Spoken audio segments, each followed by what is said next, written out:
Primeiramente, nenhuma profecia das Escrituras é de particular interpretação. Não pode ser compreendida pelo olhar humano, pela sabedoria deste mundo, porque as profecias foram dadas por Deus e homens falaram inspirados pelo Espírito Santo, e somente o próprio Espírito de Deus é quem dá o entendimento, é quem pode interpretar a própria profecia, e aquele que crê em Jesus, que o confessa com os lábios, crê com o seu coração, tem o Espírito Santo da promessa, que ama ao Senhor Jesus e aguarda a sua vinda. E amar ao Senhor Jesus é guardar os seus mandamentos. Então, este tem a promessa. Vamos, então, dadas estas orientações, partir para o livro de Isaías, sabermos o futuro de Jerusalém e o futuro do povo. Que povo é esse? Porque a gente encontra pelo menos 3 povos e o futuro desses 3 povos nós vamos saber ali através do profeta Isaías, comparando coisas espirituais com as espirituais. Como o próprio apóstolo Paulo também diz que agora ninguém conhecemos segundo a carne, mas sim pelo Espírito. E você verá esses assuntos em todo o livro de Isaías. É importante você conferir e não deixar de ler. Então, nós vamos verificar basicamente aí 2 povos e vai ser resumido no Novo Testamento como carne e espírito. E no livro de Isaías também vamos ver isso em 2 exemplos. O povo considerado por Deus filhos rebeldes, Deus mesmo diz que eles não obedeceram, né? Eles se rebelaram contra Deus, né? O povo rebelde inclui toda a terra, né?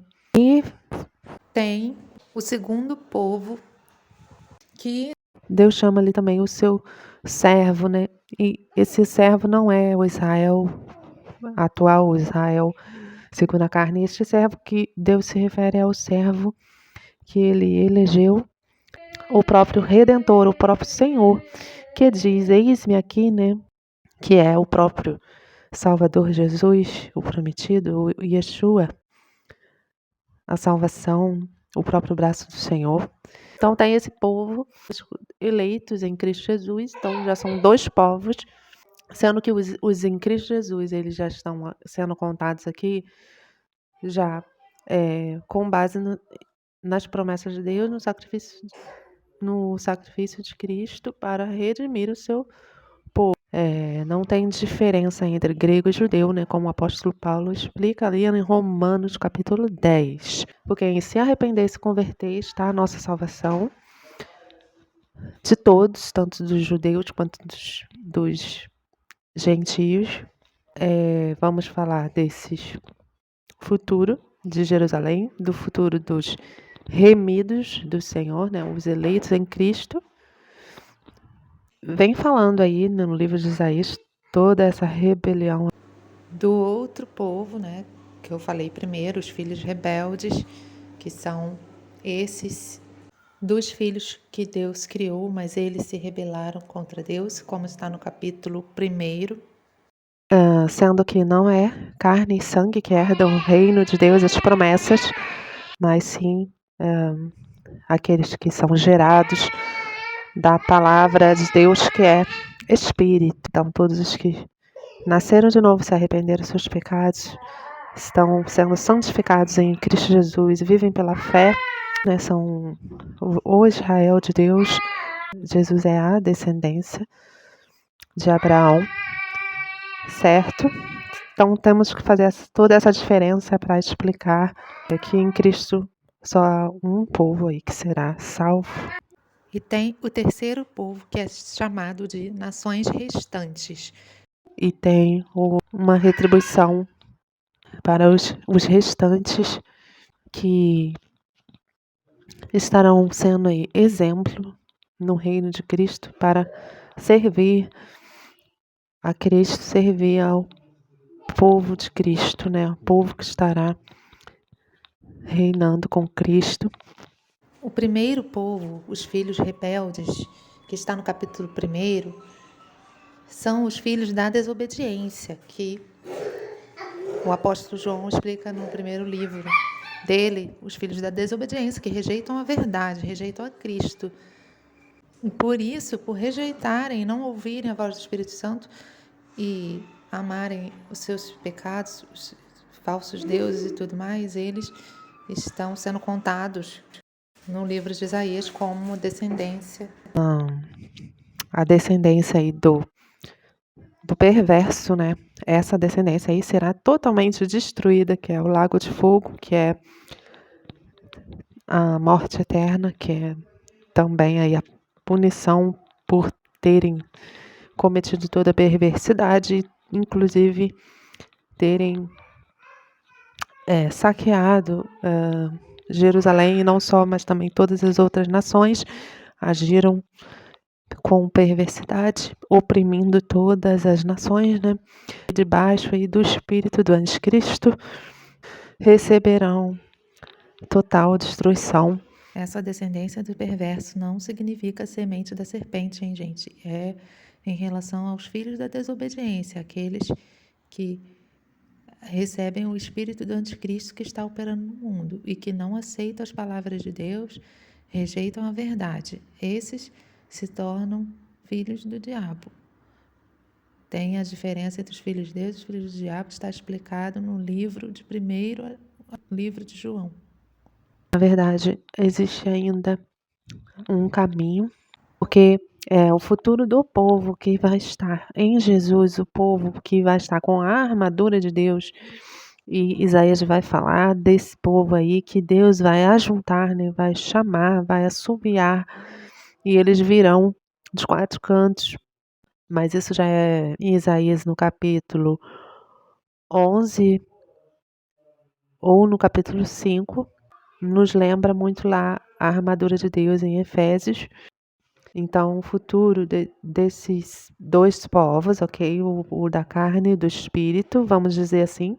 Mas também tem um terceiro, né? Um terceiro povo, que são os não glorificados, que sobram, que não morrem, tá? Que não são destruídos completamente, porque não estavam ali fazendo parte do povo do perverso. Então, o futuro de Jerusalém, né? Da própria Jerusalém, que será perseguida, sim, será ateada fogo nela, vai ficar no pó, né? Mas não será totalmente destruída, ok? Já o povo dos perversos, né?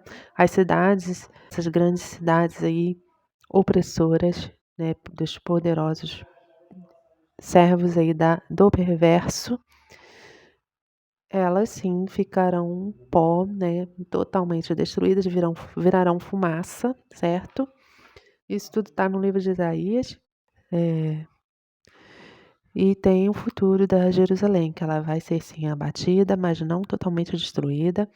Como diz lá, vai sobrar um toco, né? Esse toco aí é a semente santa, é a descendência, né, de Jacó. Por amor à palavra de Deus, Deus preservou então este toco aí, que é o Senhor Jesus, a raiz, né, de Davi, que sustenta toda a árvore, né, todos os ramos, e nós, né, enxertados em Cristo, certo? Nós, querendo dizer, os gentios que creem em Jesus, fomos enxertados aí nesta oliveira, nesse toco dessa raiz fiel que é o Senhor Jesus, nosso Deus. O próprio Deus é quem nos salva, ok? Ninguém poderia se salvar, mesmo aqueles que estavam lá debaixo da lei, os judeus, eles deveriam viver em obediência à lei. Mas eles falharam, ok? São os profetas que dizem isso, e eles deveriam também aí se converter a Deus, certo? Em Jesus Cristo, porque eles são aí da própria raiz, né? Então eles podem ser cortados, vão ser cortados, os que não se arrependem, os que não se voltam para o Senhor. Os que estão aí permanecem porque querem permanecer na idolatria, os falsos deuses, né? Na injustiça, na maldade, na luxúria, tudo isso que são esses pecados da carne, que Isaías também aí fala, e os pecados do espírito, porque a idolatria é impureza espiritual. E Gálatas também vai nos ensinar, né, o que são as obras da carne e as obras do espírito. Se hoje alguém quiser verificar aí que é judeu de sangue ou não, isso aí já não importa. Porque em Cristo a circuncisão ou a incircuncisão não tem valor algum, mas sim o ser uma nova criatura e adorar a Deus em espírito e em verdade.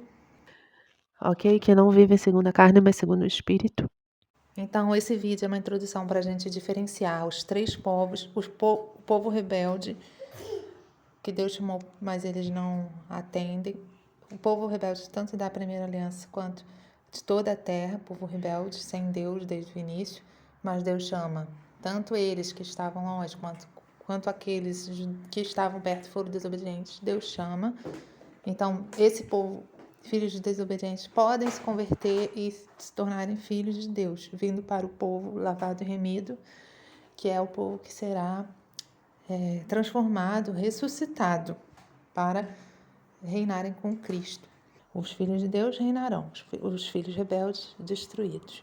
Para a gente conhecer o futuro de Jerusalém, o futuro dos perversos caídos e dos eleitos em Cristo, do povo restante, que tudo isso faz parte da justiça, do juízo de Deus. Ele tratou Jerusalém aí com exílio, no castigo e furor de Deus, só por um momento,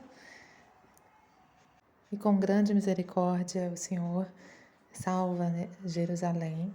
Mas nesse momento de exílio, que é o castigo que teve naquela época no passado, mas voltará no final, nesse exílio, o povo que ainda está um pouco rebelde, não se converteu a Cristo, é que todos terão ali que fugir para sobreviver, porque vem assim um furor aí do Senhor.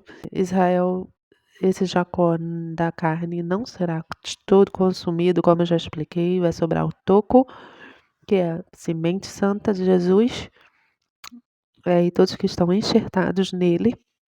Então, até que todos se arrependam, sejam enxertados em Cristo, existe o exílio, a ira, o juízo que vem sobre toda a terra, sobre todos, mas tem as virgens sábias.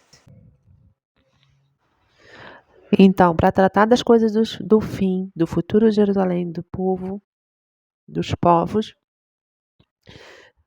será importante a gente falar, juntar com o desfecho que Apocalipse nos traz, e isso vai nos abrir mais um entendimento, porque haverá um caminho no deserto. Vamos falar sobre esse caminho, que será chamado Caminho Santo, e eu acredito que pelas revelações que estão em Isaías, que será o caminho das testemunhas, onde Deus vai estar guardando o seu povo, que será um refúgio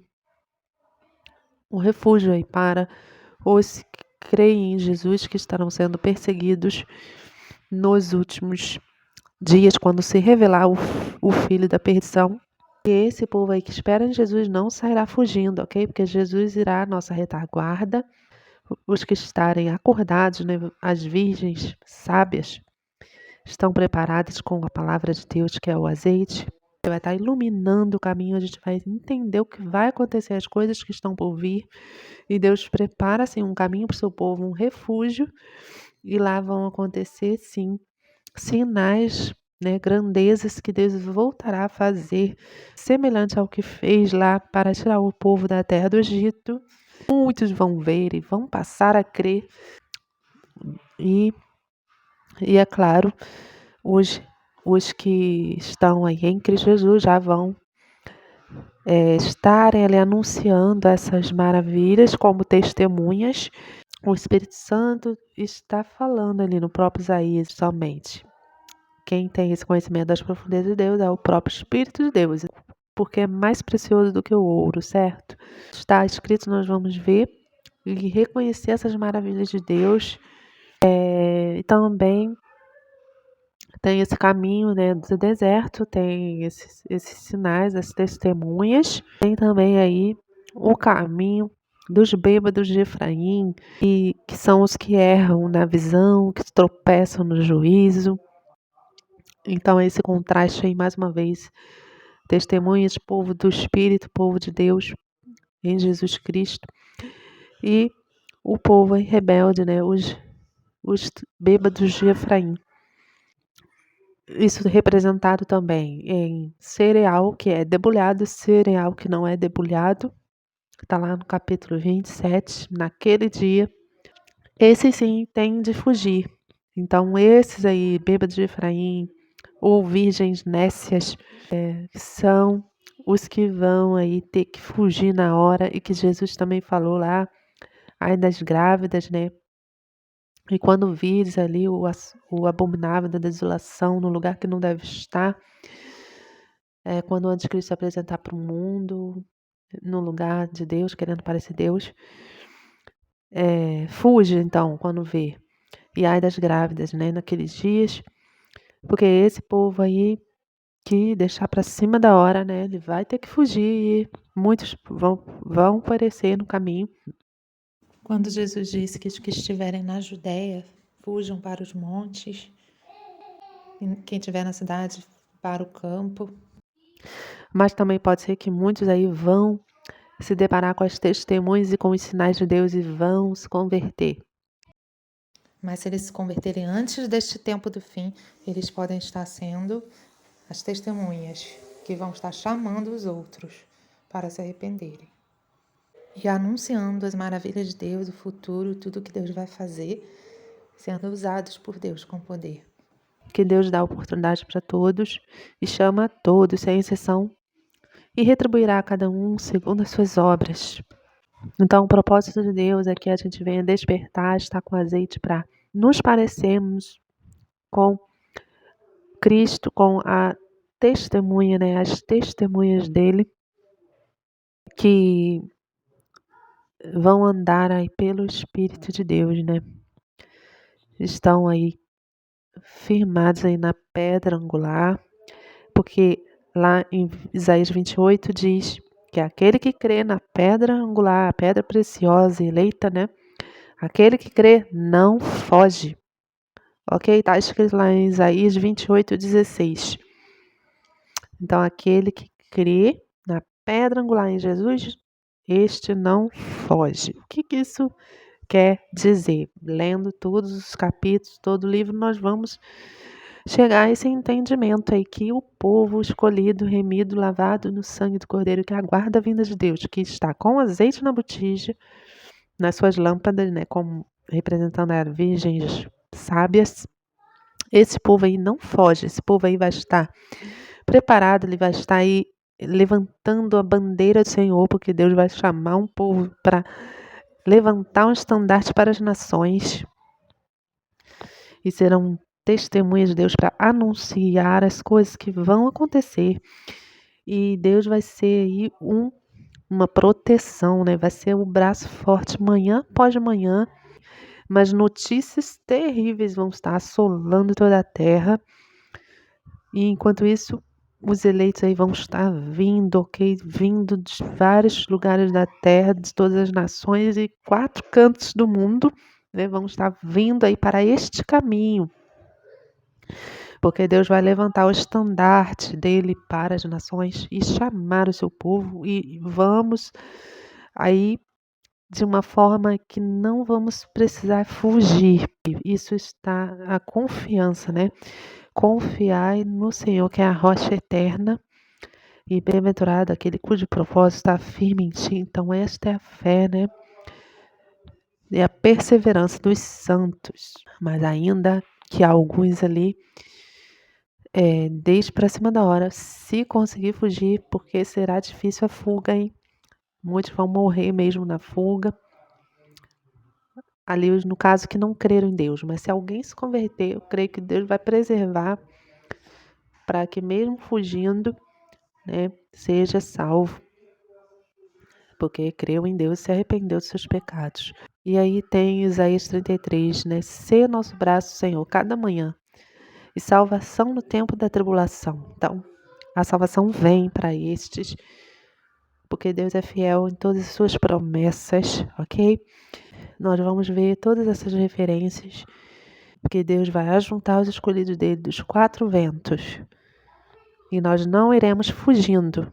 Escrito também em Isaías 52, 12 e 58, 8, porque todo que crê na pedra angular não foge. Também Isaías 28, 16. Mas também tem o ao contrário, né? Aqueles que têm que fugir. Em Marcos 13. Aqueles que fogem porque eles confiam no Egito, né? Eles põem sua confiança no Egito. Então esses vão fugir. Porque existe uma diferença Entre os que fogem e os que não fogem. Entre as virgens nécias, as virgens sábias, entre os bêbados de Efraim e os eleitos em Cristo Jesus. Sem retirar dos contextos, né? Eu gostaria de ler o livro inteiro, mas você precisa ler em casa. E é um livro muito rico que eu recomendo muito você ler. E sermos também aí uma trombeta que Deus quer, né? Que anuncia as coisas grandes de Deus que estão para vir, para preparar o seu povo, para dar um toque de trombeta correto, porque tudo isso vai acontecer. Fiquem na paz do Senhor. Lembrando que tudo isso é para o tempo do fim, em que as hostes celestes serão castigadas, os reis da terra que servem ao perverso, eles serão presos, o sol escurecerá, né? Tudo isso está aí no livro de Isaías, porque ele fala muito do fim. Temos que estar atento. E isso se dá apenas pela palavra, pelo Espírito de Deus habitando em nós. Amém? Amém. Então, graças a Deus pela palavra dele, pelo Espírito dele, porque é ele mesmo quem nos fortalece, né? Ele quem faz a gente correr e nos cansar, nos reveste com a armadura de Deus, o capacete da salvação, a couraça da justiça, ele é a nossa justiça, cinturão da verdade e sandálias do evangelho da paz, escudo da fé, espada do Espírito, que é a palavra de Deus. Então, ser forte e corajoso, não temas, porque eu sou contigo, isso diz o Senhor. E Ele tem promessas maravilhosas para nós todos nos alegrarmos e louvarmos ao nome dEle, que é digno, santo e maravilhoso. Fique com as promessas do Senhor, porque aquele que prometeu é fiel para cumprir e para nos preservar irrepreensíveis, né, diante dEle, como filhos inculpáveis no meio de uma geração perversa.